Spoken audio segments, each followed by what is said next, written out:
kami dari tim pengacara LBH Cahaya Keadilan. Cahaya Peradilan. Cahaya Keadilan. Keadilan. Kami ada sekitar 7 orang hadir hari ini. Di dalam ruang sidang tadi 3 orang yang hadir seperti yang rekan-rekan lihat. Dan satu lagi ada baru sampai rekan-rekan perempuan. Jadi fix 7 orang ya? 7 orang. Ada pertanyaan. Gimana ini, apa gambaran kasusnya sampai digugat? Kalau kronologisnya saya serahkan ke klien langsung yang juga dia. Kronologisnya saya kenal baik dengan Pak John. Lalu ya John Wetipo selaku Mendagri. Lalu timbullah masalah, seharusnya saya yang menggugat tapi beliau yang menggugat saya. Begitu saja yang bisa saya kasih tahu. Alasannya beliau menggugat Mbak kenapa? Terkait apa Bu? Terkait katanya saya mengganggu kinerja dia. Lebih bisa spesifik yang menurut beliau itu mengganggu itu yang seperti apa sih Mbak? Mungkin nanti saya bisa jelaskan lagi setelah mediasi gitu. Karena ini kan belum mediasi. Gitu. Nah, saya tambahkan sedikit. Maksudnya mungkin klarifikasi, surat klarifikasi dari LBH ke Pak Jody itu 2 kali. Lalu kami mengklarifikasi, kami kirimkan surat ke beliau dan belum ada tanggapan positif. Lalu terakhir kami mensomasi, tidak dijawab namun menggugat. Nah, gitu. Tadi ada pernyataan bahwa semestinya tergugat ini yang menggugat. Kalau misalnya sebagai penggugat, apa yang mau digugat? Yang dirugikan. Apa yang semestinya kalau dia sebagai penggugat? Kami diminta oleh klien untuk pengakuan anak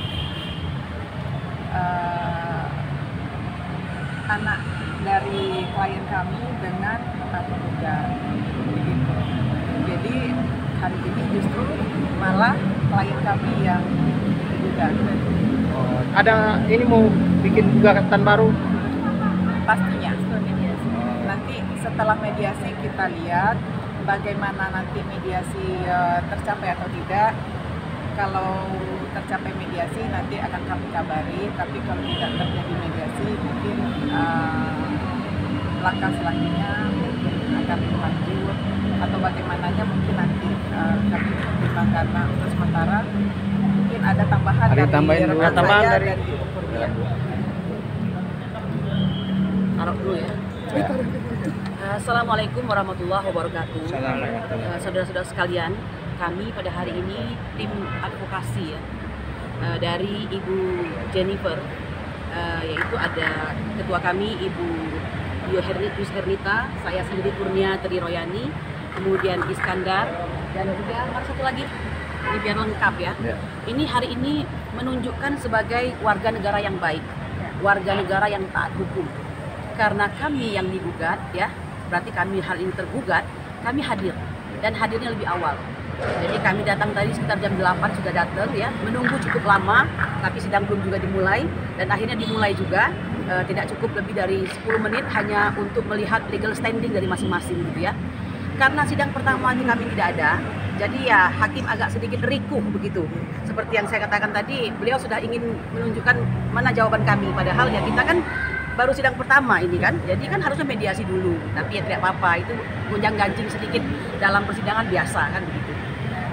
Yang ingin saya sampaikan sedikit, bahwasanya somasi ya, sedikit saya kasih bocoran, somasi itu boleh dilakukan oleh siapapun apabila orang itu merasa ada hak-haknya yang terlanggarkan, ya kan? Nah, tetapi gugatan itu tidak bisa dilakukan oleh siapapun.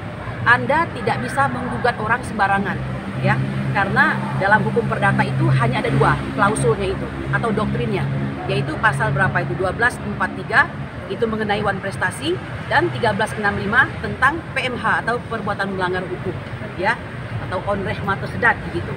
Nah, dari 2 ini dua-duanya tidak terpenuhi, tapi kita bicara itu nanti saja ya. Kami ada dalam ruang mediasi, semoga mediasi berjalan dengan baik. Kami menginginkan agar prinsipal dari pihak penggugat itu hadir supaya kita bisa menjernihkan segala sesuatu. kalau kami berpatokan nih ya, Ibu Hernita ini selaku pimpinan kami, bahwa kehadiran pengacara itu untuk memperjelas peristiwa, membantu klien mendapatkan keadilan, bukan membuat menjadi kabur dan menjadi suram, kan begitu. Saya kira begitu. Dari majelis hakim tadi sempat ditanyakan sudah membaca gugatan. Iya betul. Nah, jadi gugatannya itu tadinya ada kata mengganggu apa itu diskusinya? Nah itu kita sudah masuk pokok perkara dong, ya kan? Iya. Tapi intinya ada kalau ada somasi, berarti tidak mungkin seseorang itu menginginkan sesuatu jika tidak ada hubungan sebelumnya, gitu. Jadi somasinya sebenarnya intinya cuma satu untuk pengakuan anak. Ya kita lihat nanti ya pada waktu mediasi berikutnya. Yang diharapkan untuk mediasi apa yang diharapkan? Kita mengharapkan, sebenarnya bukan kita mengharapkan ya, karena yang menggugat itu mereka, kan begitu. Jadi kita ladeni apa yang menjadi gugatan mereka, kan begitu. Nah, kita lihatlah apa yang sedang mereka pertahankan di hadapan mediasi itu, karena terus terang Anda mungkin mengetahui dalam persidangan jika ada konvensi berarti ada rekonvensi. Kau menggugat, kami bisa gugat balik, kan begitu ya. Jadi kita lihat dulu lah gitu. Meskipun ya mungkin Anda mau mikirkannya agak ini apa yang sedang terjadi gitu ya. Kok bisa ada orang yang harusnya menggugat beliau, tapi ini digugat. Nah, kalau bagi kami anggap sebagai anugerah Tuhan sajalah.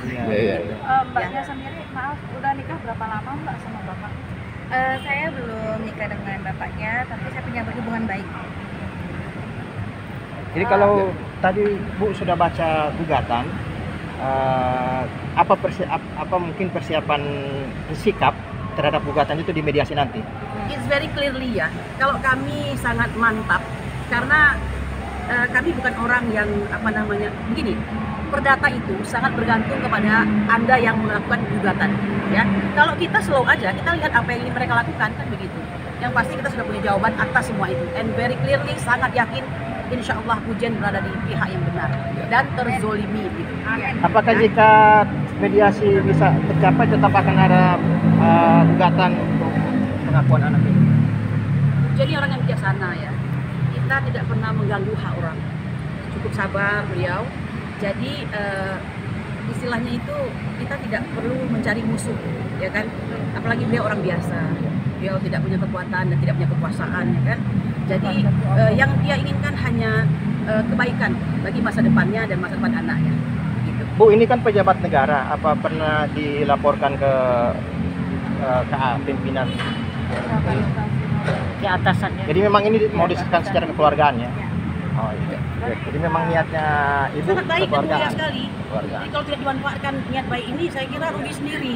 Lu jual gua beli. Gitu ya. Ya, karena ini kan pejabat negara, pejabat tinggi pejabat negara. Ini bisa idealnya, ribut Mas, ya. Idealnya pejabat negara harus memberi contoh yang baik. Ya. Gitu kan. Dalam setiap apapun, termasuk menyelesaikan masalah. Even berapapun tertekannya Anda, ya tampillah di publik dengan indah, kan? Tapi tim kuasa hukum ini sudah siap karena ini kan berhadapan dengan pejabat tinggi. 1000%. Wah, Mantap. siap.